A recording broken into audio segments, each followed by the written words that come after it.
Hey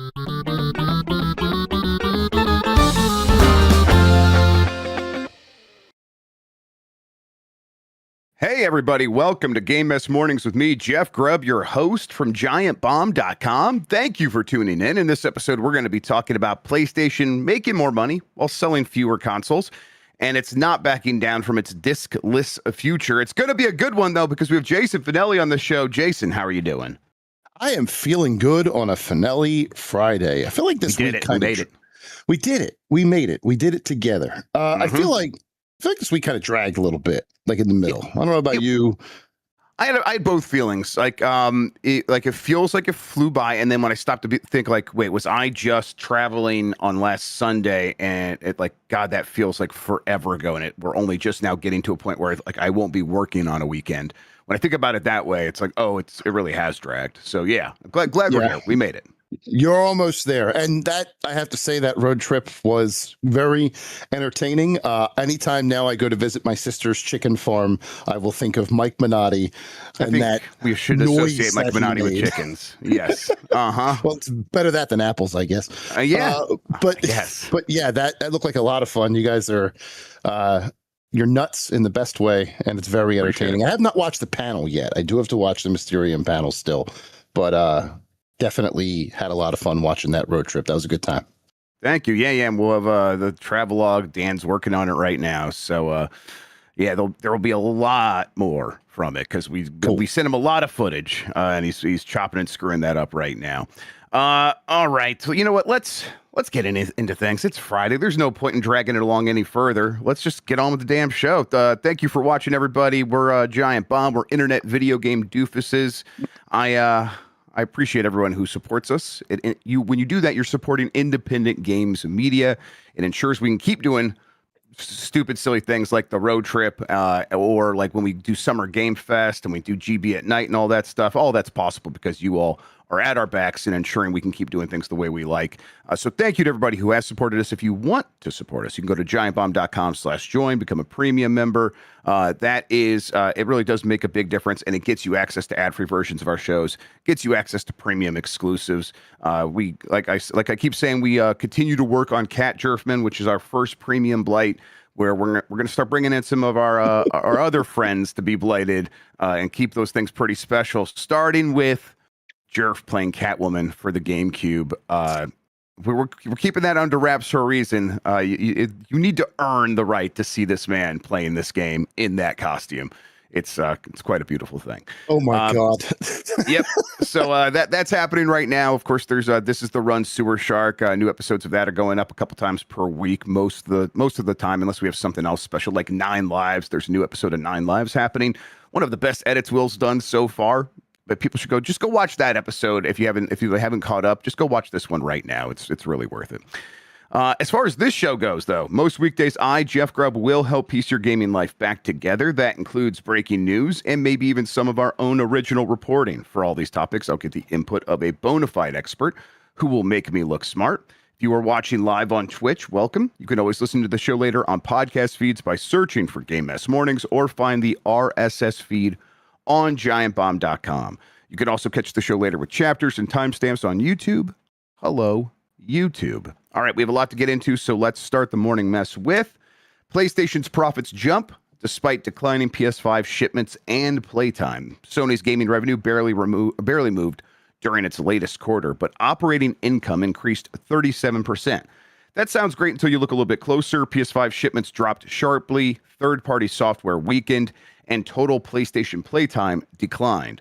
Sony's game and network services sales essentially were flat at 973.1 billion yen, while operating income increased from 148 billion yen to 202 billion yen. Sony attributed the profit improvement principally to favorable exchange rates and refunds of U.S. tariffs. So both things that are temporary, ephemeral, especially the exchange rates, and then, well, especially on top of that, the tariffs. That's going to be like a one-time payment. Those benefits outweighed restructuring cost, next-generation platform investment, reduced hardware sales, and weaker non-first-party software. Sony shipped 1.6 million PS5s, down from 2.5 million 1 year earlier. So they really are kind of getting hit by those price increases. It's dropping it by almost 1 million in the lead up to Grand Theft Auto 6, although I guess we could probably expect those numbers to jump back up once that game's actually here. This does bring lifetime shipments of PlayStation 5 to 95.3 million. PS4 and PS5 software sales, meanwhile, were virtually flat at 66.1 million units. First-party sales, however, did fall 6 million units, and 82% of full game sales were digital. As always, worth pointing out, the full game sales include games that are digital only, so it's kind of little apples to oranges there. PlayStation reached a June record of 125 million active users, although quarterly playtime declined 4%. So their full year, they're up or whatever. They're making a lot of money over at PlayStation. That continues to be the story. They've found ways to make a lot of money. This most recent one, it's like, oh, there's a lot of indicators here, Jason, of maybe there's a downturn or something, and or people are playing fewer games. Maybe there's more people online, but they're spending less time playing games. Although a lot of times those two factors do go hand in hand. When you have more players, the average playtime goes down. But this is something where it's like, okay, there's a lot of signals here that maybe things are slowing down, but PlayStation finds a way to make more money. That has been their stated goal recently. They were like, hey, we want to make more money from the same users or maybe even fewer users, but we want to make more money from them. And they're doing that, but it seems to be the way that they're doing that is the luck of, hey, a favorable exchange rate and tariffs. Probably not sustainable, right? They probably got to get back to like putting out video games. No, it's a foundation built on straw or built on sticks instead of a solid foundation of the money they're trying to make. The fact that you read all those financial statistics out and had to keep saying, yes, it says this, but, or this is the thing. However, the fact that you have to keep throwing those caveats in there should tell you everything you need to know about the sort of precarious situation they find themselves in, whether they want to admit it or not. A lot of this just seems like smoke and mirrors. Like, hey, look, we're up. Look at this operating income. We're good. We're doing the right thing. Everything we want to do makes perfect sense, as we'll see in our next story. But I don't think that it's quite the solid foundation, the betting that they want it to be. And when you don't have a quarter where you're getting a massive payment in tariff refunds, or you don't have a full game sales, if that full game sales continues to drop out of protest, maybe a percentage point here and there, but still enough to notice. Then again, as you said, it also includes all digital games. So how much does that stat really matter? Right? There's a way too many questions here to be fully confident in PlayStation's overall position. That being said, they are very good at getting money out of the people who already support them. I'm curious how many of those 1.6 million PS5s were upgrades or even replacements of broken ones to prepare for the Grand Theft Auto onslaught early. There are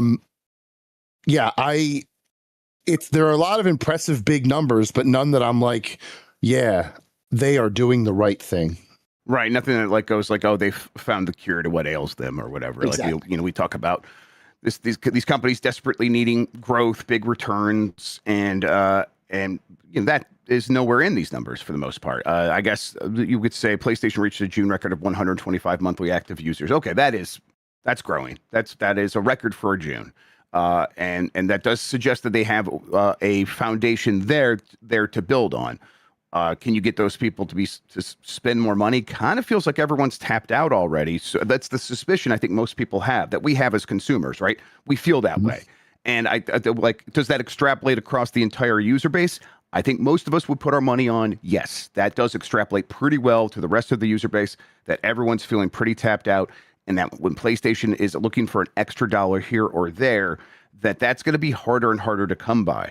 So, like, okay, if that's the case, then the growth does kind of have to return back to finding more people to buy PlayStations. And they're more expensive than ever as Grand Theft Auto 6 is coming out, which was going to be the sort of inciting event that was going to lead to that return to growth. They'll probably still hit that, but does it feel like long-term sustainable? I think we're all kind of just sitting around waiting to find out if this is something they can take the momentum of and build on going forward. And if I had to guess right now, sitting in my chair 2 months before or 4 months before, whatever it is, I am not confident. I think it's just going to be like a flash in the pan. And once once Grand Theft Auto, the once it comes out and people play it, and then they have that moment where they sit down and they go, okay, what next? After every big release. That now, granted, Grand Theft Auto is probably going to be huge if Rockstar Games are any indication, but they're not infinite. They're not making. They may say that there's going to be some things that you can do forever, but until online also hits, I don't think you can really say that with full confidence. So eventually, the majority of people playing Grand Theft Auto are going to be done and either look for the next game or go back to their normal lives because Grand Theft Auto is the only game that they play, right? Yeah. Or the sports games or what have you. So I think they're putting a lot of eggs into a basket that already has a hole in it. Yes. And the eggs are slowly falling out of the bottom, and they just keep loading eggs on the top, and they think that they still have a full basket, but they're really just circulating the same shit over and over again. Or they do like ignore, like maybe at some point, like putting more eggs in to fix the basket or whatever. And that does seem to be like the current strategy of like, let's make as much as we can from what we have right now. And at some point, you're going to have to return to like finding ways to replenish that. But you say people being tapped out or being tired. I was having a conversation with a very good friend of mine who right now, even though they're a fellow writer and editor, so they have to stay on top of things, they're reviewing things or whatever. But when it comes to their downtime, they're not thinking Sony and Microsoft. They're not even really thinking Nintendo at the moment. They're thinking Ambernic and AYN and all of those people, because for all the worries that we have of the future of video games, there is an infinite backlog of retro games from previous consoles that none of us had the time to play when we were kids or when we were adults, that we can just decide, you know what, let's pick a year, let's pick a game, and let's sit down and play that on this cool device from China. Yeah. And I don't know that the big players are really putting as much stock into that as a potential competitor as they should be. Because that would be technically acknowledging the high seas, for lack of a better term. Right. But I don't know. It seems to be a legitimately growing thing, right? Yeah, I think that the big companies would feel like if we are suddenly competing with those upstart Chinese companies that are putting out emulation handhelds, it's like they're like, that's not a business we even like want to be in, because that is a hardware business about retro, and I think they're like, we're doing something bigger and different over here, and I think many of us are feeling like, that's not how we feel, and we kind of don't care what you're doing. We just want to play some games. And there's one way to do that right now that feels sort of divorced from this insane march toward capitalism's inevitable end. And so, yeah, I think, not that the Chinese companies aren't trying to make money. They are, but they're just putting out a product, and instead of trying to get us in the endless service treadmill. And I think that is a distinguishable difference. That is something that people notice, and even if they can't put it in words, they feel it. And there's just something that feels nicely removed from that march when you kind of get into the handheld game. Real quick, there's another tidbit here. Sony had an interesting warning about adjustments to its fiscal year 2026 first-party roadmap, and that was included as a negative factor. So basically meaning, hey, we have removed a big first-party game or something from our roadmap that we had internally, and this is having a negative impact on our outlook for the rest of the year. They did not specify what that was or what it could have been, and I'm not really sure. Do we have any idea, Jason? Because I really don't know where to begin with this. I don't. No, my first thought would be marathon fans better be fair worried. Games? Is it fair games? Could be maybe. Fair games. Is marathon starting to lag? Could it be something in there? I imagine it's live service, right? Because they don't have any first party, unless it's fiscal year 2026, and they just announced Laufey as February. Maybe that already has to be bumped. Oh, that would be crazy. Yeah. That'd be nuts, right? If they announce it and then the next week they have to bump it. I don't think that's what it is, but I'm just prognosticating. It probably is fair games. It probably is something. The Horizon game. That's an interesting point in chat as well. Yes, the Horizon Gatherers, is that what it's called? Yeah, Gathering Grounds or whatever the live service Horizon is. That's an interesting point too. I hadn't thought of that. Okay, it could be something like that. It's one of those, I think, probably more than anything else. As someone else puts up in chat, maybe there was intended DLC follow up for Soros that is not. Maybe they're low on Soros. I don't know. It could be one of many things, but that is an interesting little caveat to kind of just run at the end of this report here. I don't think people are saying Heretic as an Intergalactic, the Heretic Prophet, I think. And it's like, no, I don't think that one was ever going to come out this fiscal year. I don't think it was ever. That one strikes me as a PS6, if I'm being honest. It's going to be late PS5 for sure. Okay. So I don't know. Maybe we get more word on what that is, but I would lean towards Horizon or Fair Games for that for sure. Yeah. Okay, let's get to the next one. Sony, as part of this, did acknowledge the disc backlash finally, but it says it will continue its plans. This comes from Chris Scullion at VGC. Sony has broken its silence on the backlash to its decision to stop making PlayStation discs. The company announced a month ago that physical disc games will be discontinued for PlayStation consoles starting from January 2028. And the decision continues to see fierce debate online. Now, during a Q&A session following its Q1 2026 earnings announcement, Sony CFO Lin Tao has addressed the situation, stating that Sony had been given the decision to go digital only some thought for a while before announcing it, and that it doesn't plan to change its mind. We announced that from January 2028 onwards, we will no longer be manufacturing game discs. So we announced it 1.5 years ahead, she said.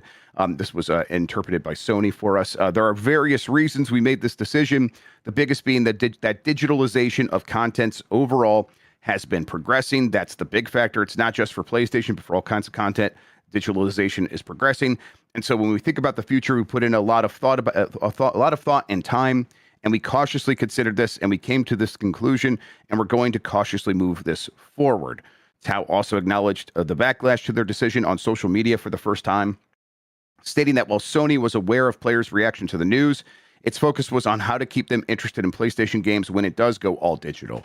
To this decision, we have received various opinions, and people have strong views. When we understand that the community has put forward those views to us, games are loved by many people. It's a form of entertainment that's loved by people, and it's connected to people's fond memories in many cases.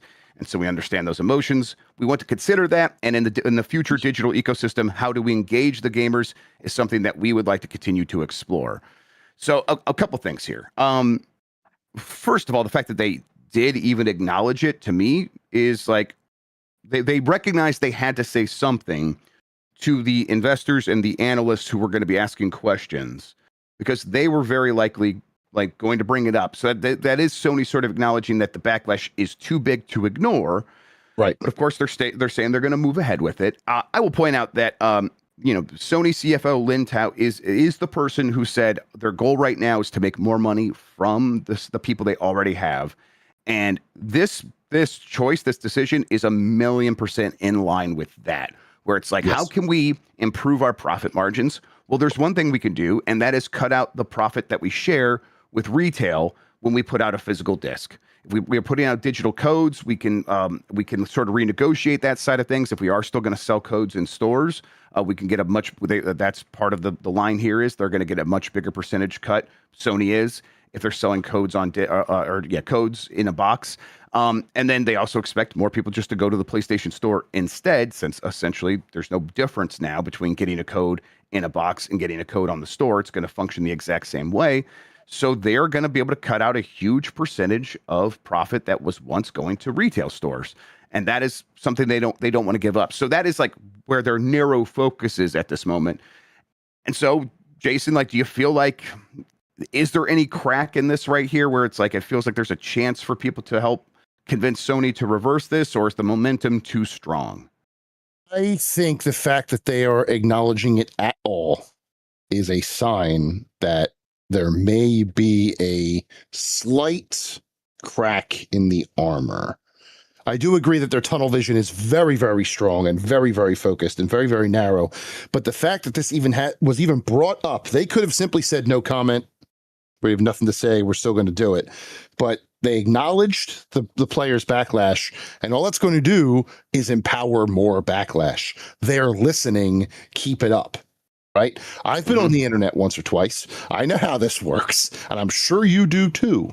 I don't think this is going to stop anything. If anything, it's going to increase their fervor to the point where, again, I don't know that they're going to ever reverse this decision, unfortunately. I think the play is to see if we can get them to delay it.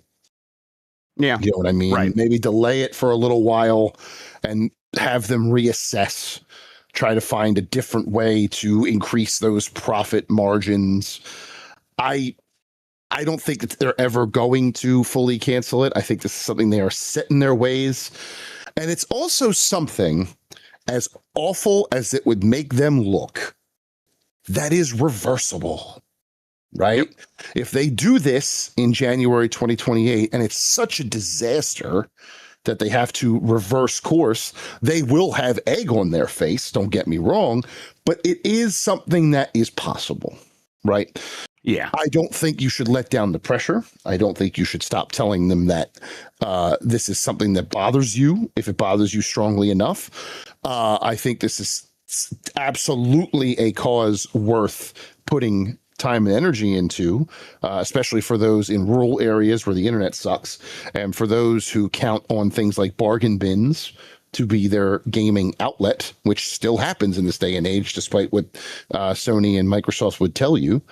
But I would go into that with the knowledge that at least potentially temporarily, you're not going to have discs on Sony for a while, on PlayStation for a while. What that looks like, how it goes, we'll find out. But the fact that they're acknowledging this is, to me, a sign that it's pretty good. Yeah, I think that it just like there's a I do just think it's a dent in the armor. It's not much more than that. But it does show that like you can get the big behemoth to acknowledge something here, and like there's just no easy pathway for them to reverse this. Like it like Sony's not going to suddenly like change their mind on the manufacturing plant. Like I don't think that's going to happen. Like they are in the works of turning that into some like Lynn's facility for some AI bullshit or whatever. It'll make a lot more money for them. The only way that this like sort of does get like worked around is by bringing in some or like giving permission for some third party company to pick up the manufacturing at a much smaller scale, but like to use the Sony DRM. Like that would be the solution. And they of course have not like ruled that out explicitly, but it's also something that they've given no reason to believe that they have any recourse for us to play the discs we already have, so to like use on optical disc drives, let alone giving a third party the rights to get into their DRM and to print discs on the behalf of third party publishers. That it does seem like Sony wants a clean break here, and they believe that like that they can probably just see this through and get to that point. I'm not of the opinion that there's no way to reverse this though, because of that plant shutting down. There's going to be a way. And you know, I think that maybe it does come down to like shifting from discs to like cards like Nintendo for their handheld. That just is such a massive shift, and it doesn't really solve a lot of the problems people have with, I already have a massive collection of discs that I want to keep playing. What does that mean for me? Well, in that situation, you would still be screwed. So I think once you start like talking about the specifics of how this could work, if they were to reverse the decision, it gets pretty messy pretty fast. And then I think they're like, this isn't worth that headache. We're not even going to try it. So it would almost have to be like a complete package presented by some third party to Sony being like, it's a turnkey solution. We can handle everything for you. And I don't think that exists. And so that's where a lot of the pessimism, I think, comes from, Jason. Some people in the chat are mentioning like a limited run or an IM 8-bit, that sort of physical manufacturing, but I don't think that's more boutique, niche, bespoke. I don't think that might be like what we're left with if there is something here, right? Like they might just sort of vinyl in music, where it's like, yeah, it's growing, it's getting bigger. But yeah, if the PS6 doesn't have a disc, what's the point? Right. right? So, but are you just gonna manufacture stuff for dead consoles? Like there's no longevity in that either. It's quite a conundrum they find themselves in, to be honest. Yep. It's so. Yeah, I do think that people should, like, it's your last chance to like save this. Yeah. So I think people, if they're serious about it, should continue to kind of approaching it the exact way they have been, which is to make every single thing related to Sony PlayStation about this conversation to the point where partners cannot ignore it. And yeah, maybe they have to keep answering these questions, and that does change something. But I think they're like looking 10, 15, 20 years down the line are like, well, this line is going in that direction. Eventually, all of you are going to be digital just by the way things are going. So if we could just stick this out, we'll get on the other side eventually. But kind of feels like they should have just let that happen naturally instead. Sure. All right, let's take a quick break. When we come back, plenty more headlines to get into. If you want to skip out on these messages, giantbomb.com/join has the ad-free versions. You can get them there. We will be right back.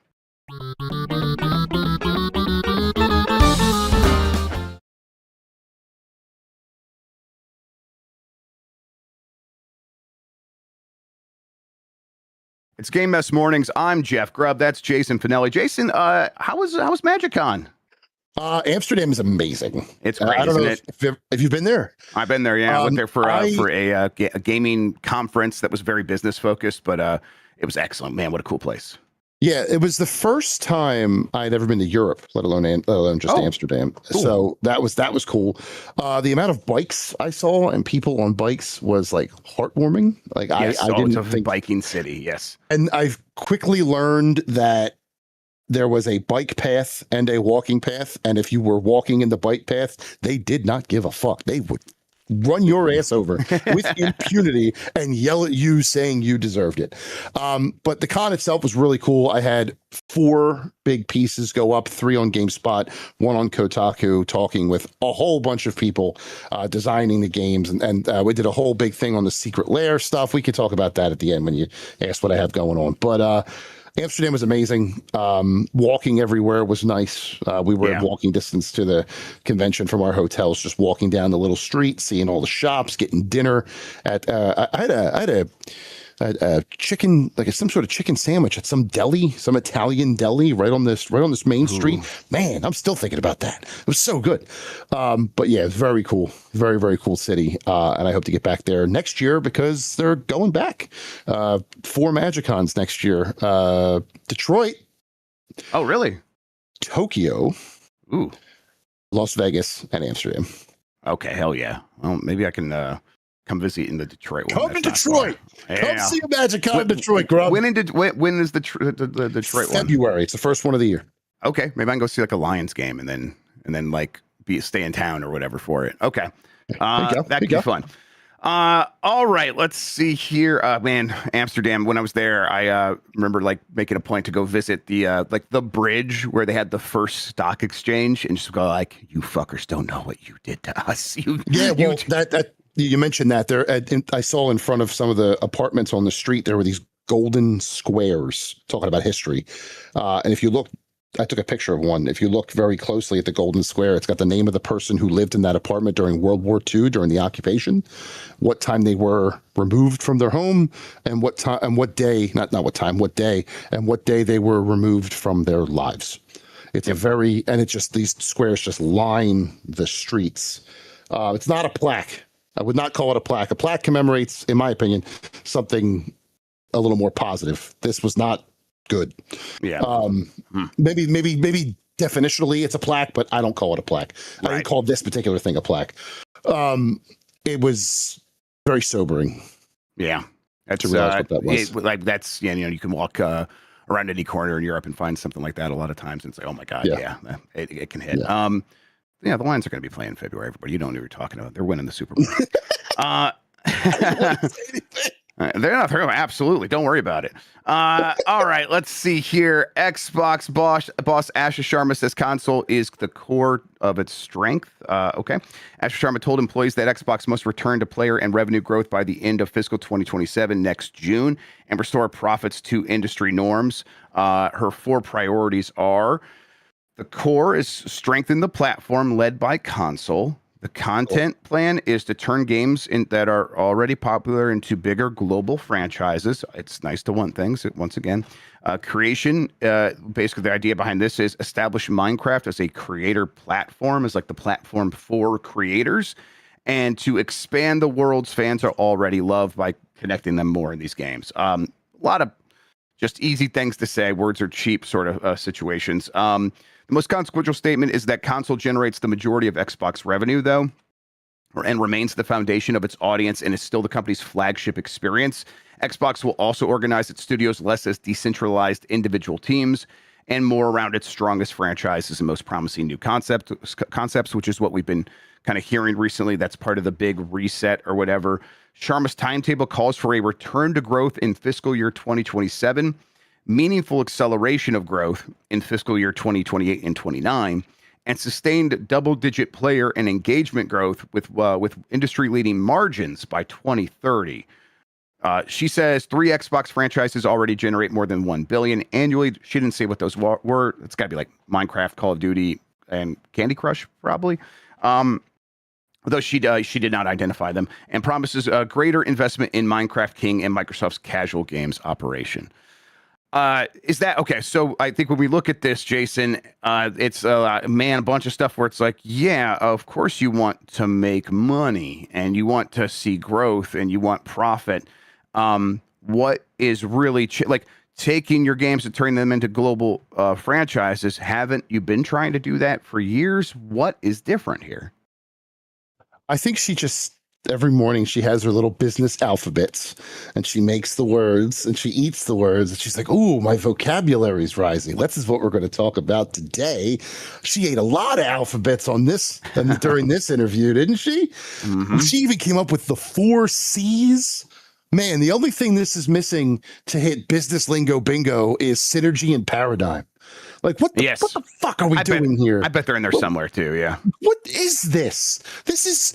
You could have taken this piece of text that you put in our nice little news rundown and sent it back in time to the year 2000, and it would be well, maybe not Minecraft, but everything else, it would be exactly the same.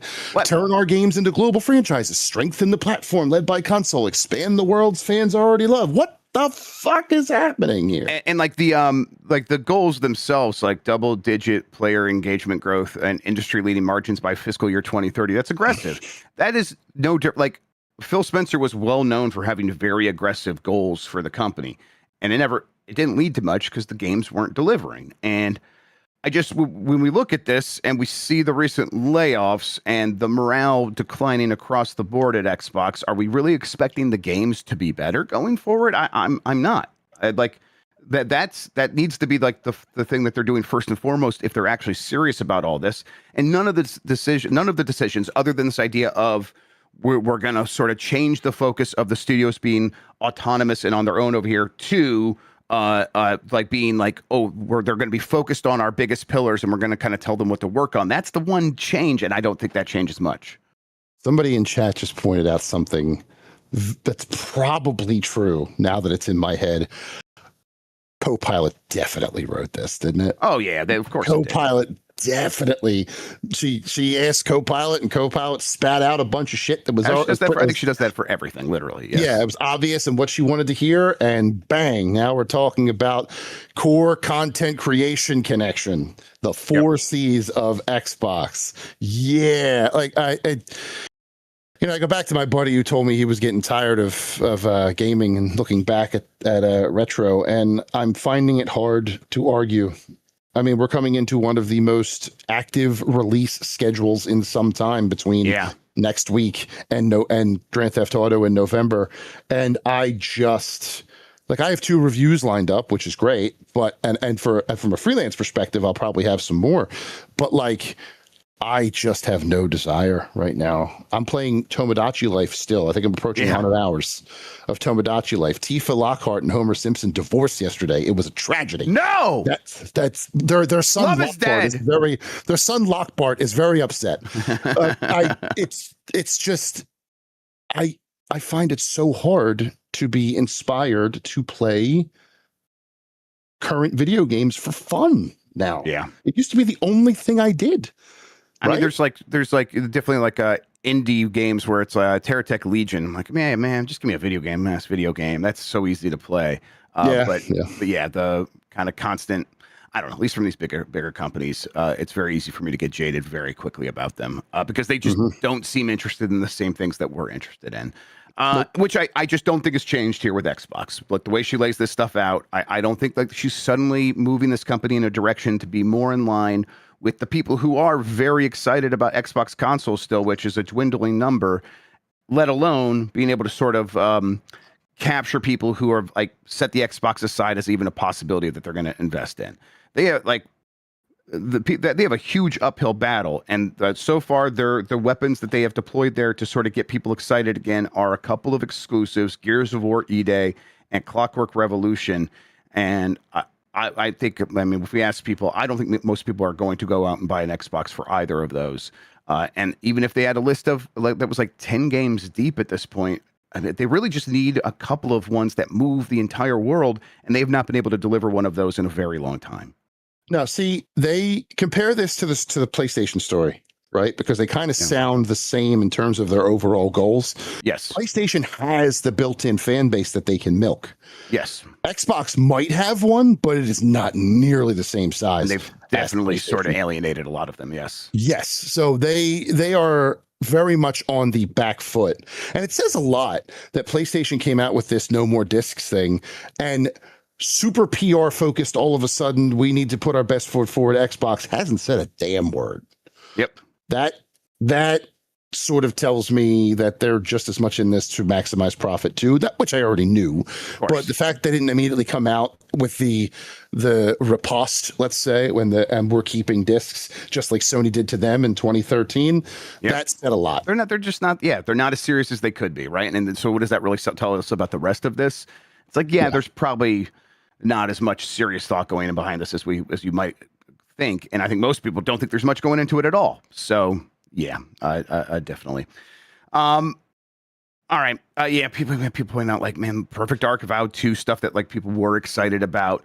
That stuff gets canceled. You lay off 3,200 people, or you're in the works of doing so. That can bum people out. There's the BDS boycott, which I think people are like, I wasn't going to cross that line no matter what. There's a million reasons not to show up for Microsoft. Like you hate using Windows and you hear the next system might be more of a PC. Like there's a million reasons people have to just like not give this ecosystem a chance again. The only thing that would overcome that is a game that's impossible to ignore. And I will not believe that they will be able to deliver one of those until they actually do. And unfortunately, they're under no obligation to do it because yesterday, I believe I read Microsoft had the largest market cap recovery of all time. Like they set a record for market cap gain or something like that yesterday. So they think whatever they're doing is working. Oh yeah. It's all based on the AI bubble, of course. But yeah, like they haven't produced it. And like you said, I don't think they're really going to. Assassin's Creed Odyssey, meanwhile, got the Nolan bump. This is from Reese Elliott over at Alinea Analytics. Shouts out to Reese. The Odyssey hit cinemas on the 17th of July, and the cultural spillover into games was pretty immediate. Players naturally connected the film's classical Greek setting to Ubisoft's 2018 Assassin's Creed Odyssey. By the way, I got to Phoenix Down moment, both Dan and Mike at Myst Convention when we were looking at one of the Myst boxes that was published by Ubisoft. And I mentioned like ubiquitous software. That's what Ubisoft means. And they're both like, what? And then immediately I think they were both like, that can't be true, and just walked away before. But yeah, that's why it's called Ubisoft. Combined daily active users across Steam, Xbox, and PlayStation sat around 122,000 on the 17th of July. By the 27th of July, 10 days after the film opened, they hit 233,000. That's a 90% surge in engagement at 1.8x the game's pre-film July baseline. Basically, just like they saw a bunch of positive numbers here. There was a 26% pickup on Steam. PlayStation nearly doubled its daily active users. Xbox exploded for daily active users for this game to 134%. Excuse me. Yeah, I think we continue to like always point out there's oftentimes a game property will have like a movie or TV show that does pretty well, and it sort of always does bounce right back to the success in games. And it's like, oh, there's a lot of missed opportunities, and this like feels like one of obviously we were not going to get a game based on Chris Nolan's Odyssey. But there would have been a time in like gaming like 20 years ago where people would have like been like, man, Chris Nolan's new movies come out. I want to have a game that is in that vibe, ready to go around that time. That's also not really possible now. But we do see people craving this stuff and wanting to go explore these spaces that they see in film in a video game. And Assassin's Creed Odyssey is sort of picking that up, being like, it's somewhat related. It's got the Greek setting. It does have Odyssey in the name. Yeah, really benefiting from this. But see, they don't have to do that now because they have social media teams who want to be cool with the kids, right? And they may have done this, I may have missed it, but if I was working on Ubisoft social media, I would have put a post. I would have seen if Odyssey was like going on sale, right? And then put up a post that said something like, "Did you see Christopher Nolan's new epic? Well, you ought to see this Assassin's Creed in 2018," or some dumb shit like that. And then that writes itself. Right. Yes. Listen to the siren song of Assassin's Creed and come play Odyssey. Make the puns, people. It works. Yeah, Odyssey, these nuts is what you got to say. Yeah. Where are the Oddworld people? Where Oddworld? This is your moment. Here's the real question: is Super Mario Odyssey seeing a bump in sales? I will tell you that Super Mario Odyssey is seeing a bump in playtime in this house. Okay. Out of nowhere, my Charlotte the younger needed to take a break from her 8 different islands of Tomodachi life. I wish I was kidding. 200 hours, that kid. And decided to jump back into Super Mario Odyssey. I don't know why, but they're playing Odyssey again. I respect it too. And I wonder if it's just because they kept hearing the word and being like, oh, yeah.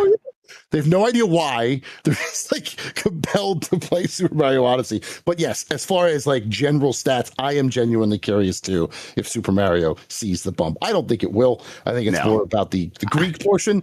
But does Mario have a Greek outfit? Can he put on a Spartan outfit? Yeah, right. Is there a toga maybe? Like, I don't know. There might be a toga. There might be a toga. There could be a toga. Guess who's playing Odyssey after this? I guess I have to boot it up too. It's like, I don't even, Greeks wore togas, right? That's close enough. Nintendo is releasing 2 canceled Virtual Boy games. Nintendo is turning Zero Racers and D-Hopper, also known as Dragon Hopper, into official releases on August 4th. Both were developed for the original Virtual Boy in 1996, but never commercially released, as Nintendo put that thing out of its misery really quick. Zero Racers is an F-Zero adjacent racer. You race through tubes. If people remember Aero Gauge for N64, it kind of looks like that. And then D-Hopper is an intelligent systems action game about platforming between floating spaces and transforming into a dragon. Always fun to remember, man. Intelligent systems has just been there for forever with Nintendo. And I think they still don't own them. It's still just an external studio that works on Nintendo games exclusively for the most part. The Virtual Boy application is also adding selectable display colors, while Nintendo Music has received 5 Virtual Boy soundtracks. Super Mario Sunshine also joins the Switch 2 GameCube library on August 13th. It's still summer. It goes unite. Our time has come. The game's underrated. It is not good as far as the other 3D Super Mario games. Underrated and overrated. You can find that audience. Giovanni Colantonio, the wonderfully Italian fellow editor, writer of mine, had a great point. If you're complaining about the camera in Super Mario Sunshine, tell me your Elden Ring playtime. And if it's high, I don't want to hear it. But yes, the camera stinks, but I have a soft spot for Sunshine. I remember being completely enamored with that game when it came out back in the day, so I will definitely load it up again through this. The 2 canceled Virtual Boy games, that is a sort of a scenario that I didn't really think about with these virtual libraries, being able to bring back games that were canceled or were left to the ether somehow or some way. Kind of like how the Super Nintendo Classic brought back Star Fox 2. Very cool. Years ago. I think that's kind of cool that we get to play these games finally in some form or fashion. I will admit that the Virtual Boy app on my Switch 2 has yet to be booted up, and I have have the thing still in the box to my right.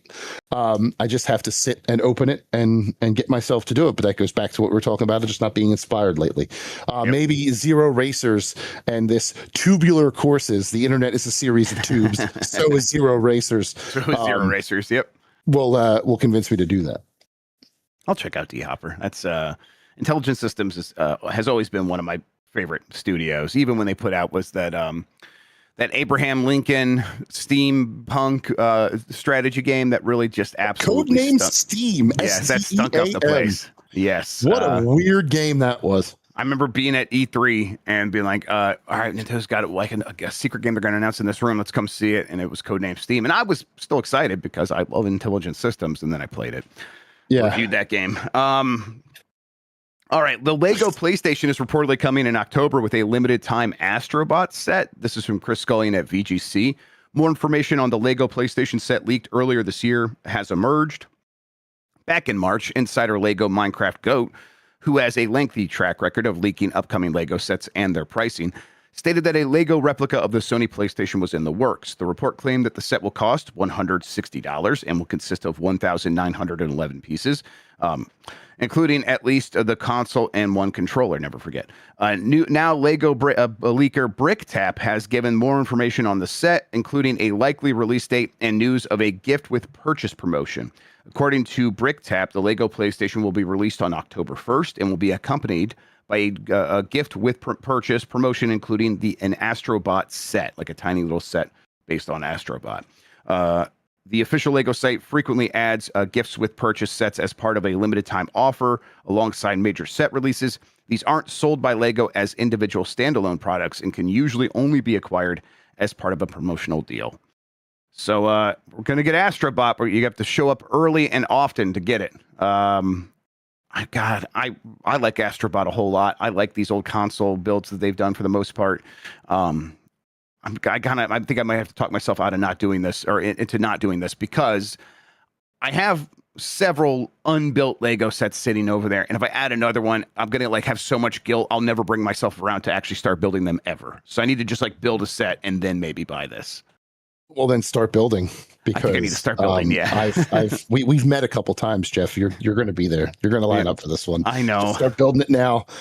Exorcise that guilt from yourself. Interesting thing about this Lego PlayStation that I heard: there are no circular pieces because there aren't any discs. There aren't allowed to be any discs. Oh, very good. Circular pieces. Okay. Only flat, long ones. You can't have any circles. There's a mandate. Sony CFO Lynn Tao come over there, just crush them. Snap them in half. Yeah, just break them in half. Circles now. But no, this is cool. I kind of like that. See, I'm not a Lego guy. I know many Lego guys and girls. I'm so sorry. It's just I've tried it. We've gotten Legos for the kids and we've built one and they get bored and it just never was anything for me. But I am very happy for the PlayStation Lego fans who are going to be lining up for this, including Jeff Grubb, as he just said. Yeah. And I have a friend of mine who I think has texted me about this while we were speaking, who is probably very excited about it as well. If I had known about the later, I don't know if you mentioned it, but the Lego Pokemon set with Charizard, Blastoise, and Venusaur, the gift with purchase was the Kanto badge collection. I would have lined up for that had I known that's what Lego did.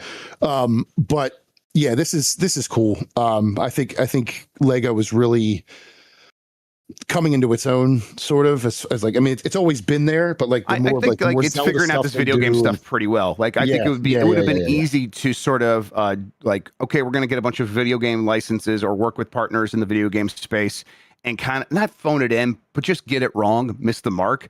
I think they understand exactly who it is that is buying Lego and how to activate their nostalgia.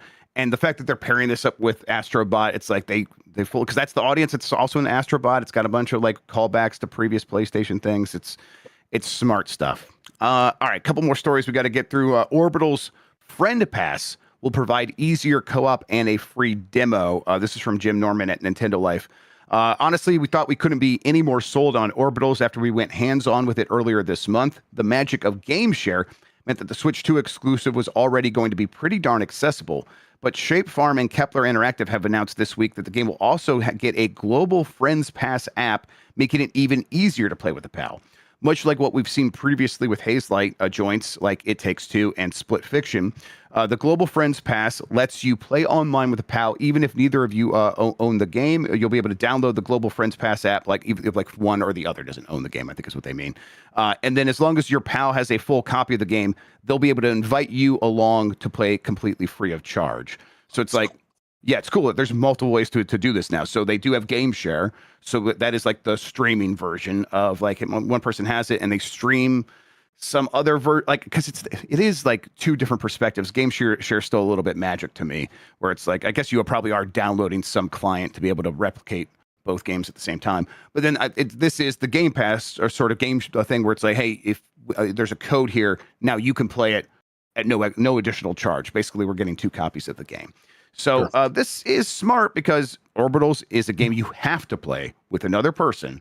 And that has got to be such a barrier to entry, I think, for a lot of these companies that they're worried about, that having every solution possible is maybe the only solution, because you got to just make sure that people aren't worried about this, right?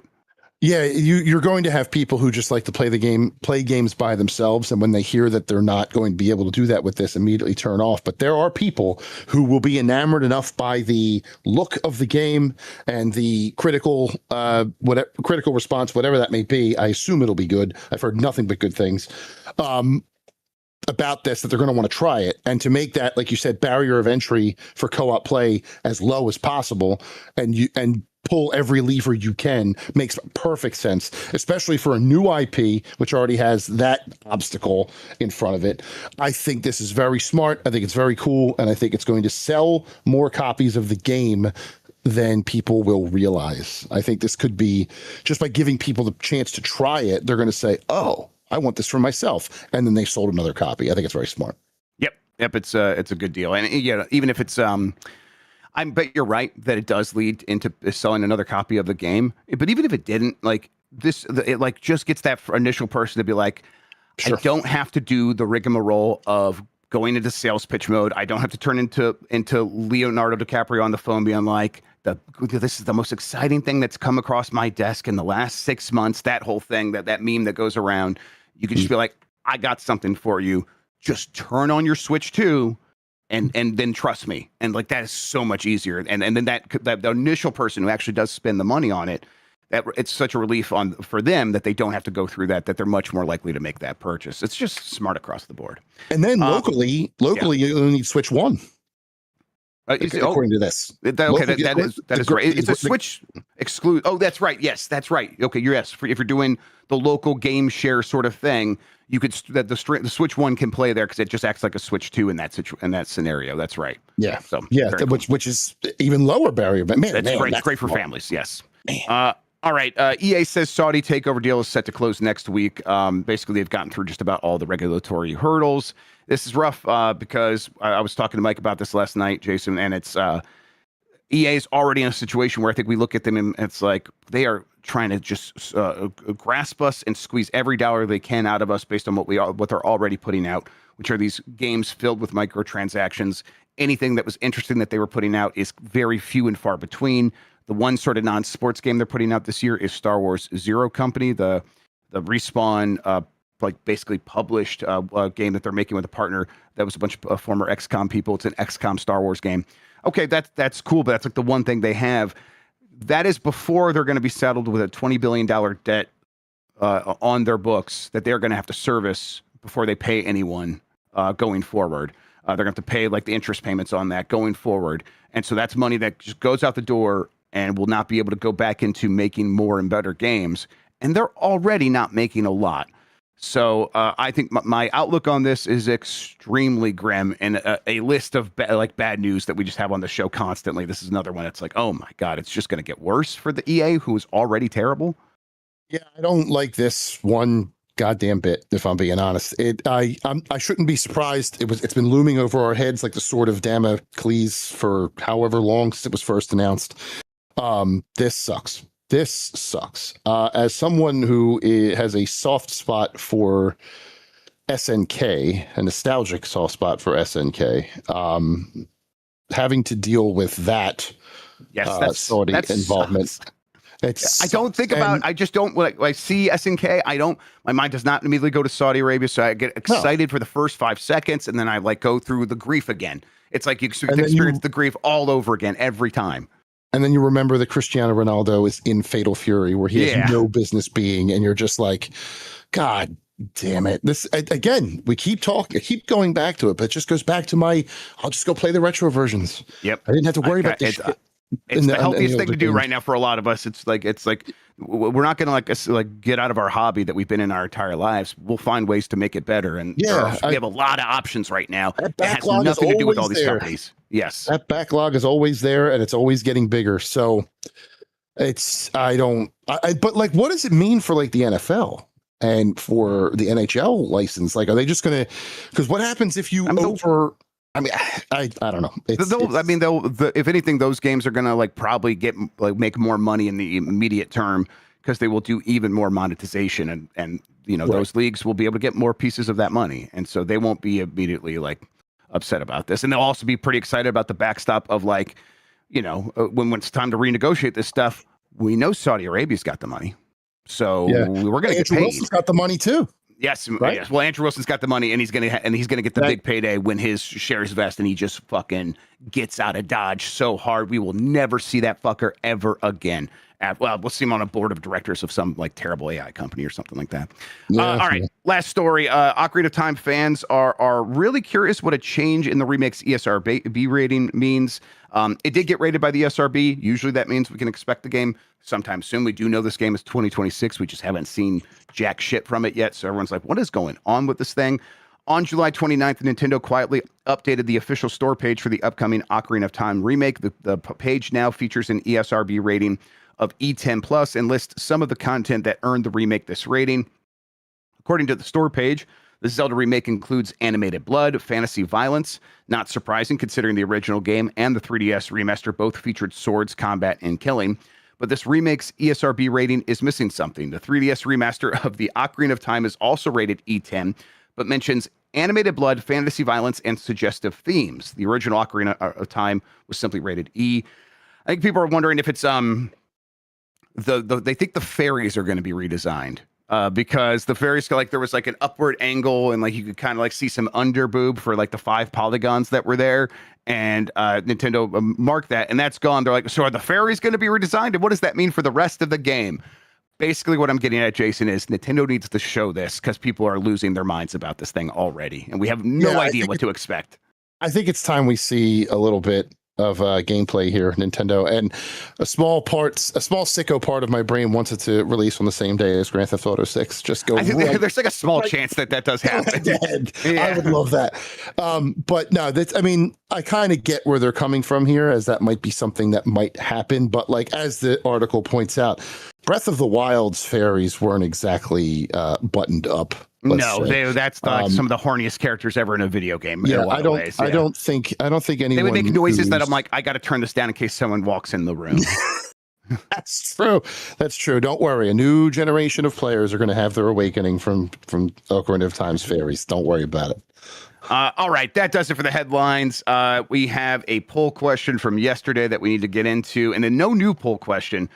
Because we are gonna end the week with the bomb 12, everybody. Let me go ahead and refresh this, get the most recent results.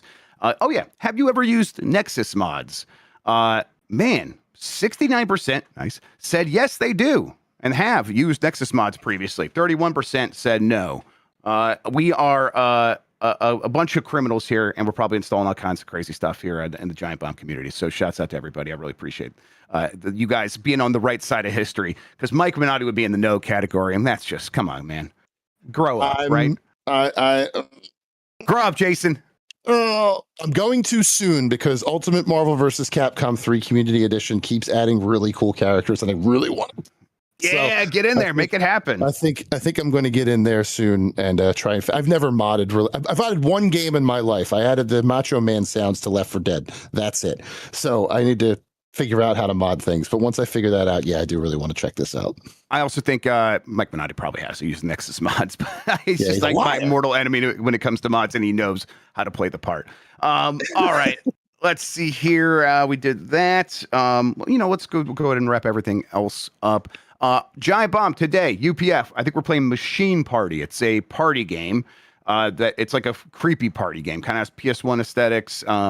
It looks like a lot of fun, but it also just looks like Mario Party. So we'll see what we end up dealing with here. I'm looking forward to it. Seems like a lot of fun. Don't miss that. That's later today. Bunch of stuff's gone up on the website all week. But what I'm interested in is hearing about Jason Fanelli. What have you been up to? What do you got for people? So, as we talked about earlier in the show, my MagicCon Amsterdam coverage all went up last week. I had 3 articles on GameSpot. One going over 2027 because at the show they did all of their in-universe stuff. None of their universes beyond IP collaborations yet. That's coming later. One set underwater. One set takes their neon, their Japanese, like neon cyberpunk aesthetic Japanese plane Kamigawa, and mixes it with their kaiju plane Ikoria for big old mech kaiju battle things. That's kind of cool. And then one in October is called Zalfir. It's bringing in Afro fantasy and Afro futurism for the first time with some of the most striking art cool. I have ever seen. It looked very, very cool. So that article, I did one about the Hobbit set, which is next. I am pixelating something crazy. What the hell's going on? It's okay. Here? We can still hear you though. Yeah. All right, good. So yeah, so I did an interview with the Hobbit folks. That's the next set. That whole set has now been revealed as of today, or will be revealed as of today. So my interview is up there as well. And then I did one for Kotaku about the Star Trek set in November, talking about turning Star Trek into Magic. The one fellow who worked on it used to work at the Star Trek experience in Las Vegas, so he's got that background, which is pretty neat. And then what is the last? Oh, Secret Lair. They announced like 79 Secret Lair cards, which is like their bespoke, limited time, weird partnerships. Like they're doing a set of 6 cards with Lo-Fi Girl on them, which is a very interesting collaboration. So I talked to the guy about that. That was a nice piece. And then, like I said, I have 2 reviews coming up already from the big review tsunami coming down the pike here. One game comes out every year, and the other one I've just been really excited about for a really long time. So if you know me, you can probably guess what they are. Yeah, that's what's going on with me. What's going on with you, Jeff? Let's get bombed. Yeah, let's see here. Let's wrap up a few other things. Shouts out to Jan for producing this week despite recovering. Thanks, big guy. I know you. I know it's hard to take this, but you're the best, man. The compliments are always rough for our boy Jan, but I mean it, man. Thank you so much for being there. Everyone's happy to have you doing that. So it's been great this week. To hear his voice. I know, right? To hear his voice. Exactly. So yeah, shouts out to Jan. And then I think with that out of the way, let's go ahead and do it. Let's wrap up the week. Wrap up the show with the Bomb 12. These are the 12 games that really matter to people who are really playing video games. And again, shouts out to Jan for getting these pictures updated here. We'll start with number 12, Densha Attack. Number 11 is Splatoon Raiders. I expect that to be even higher next week because I think more people are picking it up constantly. Number 10 is Terratech Legion. Number 9, Final Fantasy VII Rebirth. Number 8, Hades 2. I wonder if that one's going to get a little bit of a bump from Odyssey. Like there's enough. I don't know. It might, but it's got tough competition there at number 7. From Fox Quest 2. Still, you guys are playing Fox Quest 2. Number 6, Forza Horizon 6. Number 5, Destiny 2. Number 4, Star Fox. Number 3, 007 First Light back in the top 3. Actually, there's a lot of hey, these games are back in the top 3. Number 2 is Marathon, and number 1 is Mina the Hollower. Felt like, there is just this slight sort of gully in releases. And sure, Splatoon Raiders is going to bounce back or bounce high on the list next week. But I think everyone took a moment to be like, hey, let's go clean up some games that we haven't finished yet. But shout outs to everybody for the responses. We'll have a new Bomb 12 up on the website, like a new link. So if you go to giantbomb.com, you scroll down, you could find the whole list of the current week's Bomb 12, and you can catch up and see what people are playing. If you go to the left, there's a vote here button. Click on that. That will take you to a form where you could submit your game for next week's Bomb 12, and we will do this all again then. All right. With that all out of the way, Jason Fanelli, thank you so much for hanging out with me today and talking about video games, man. I really appreciate it. One of my favorite things to do. Thanks for having me, Jeff. Thanks you all for watching and listening. You're the best audience in gaming. Until next time, have a good one. Take care of yourself, and Superman 64. Oh.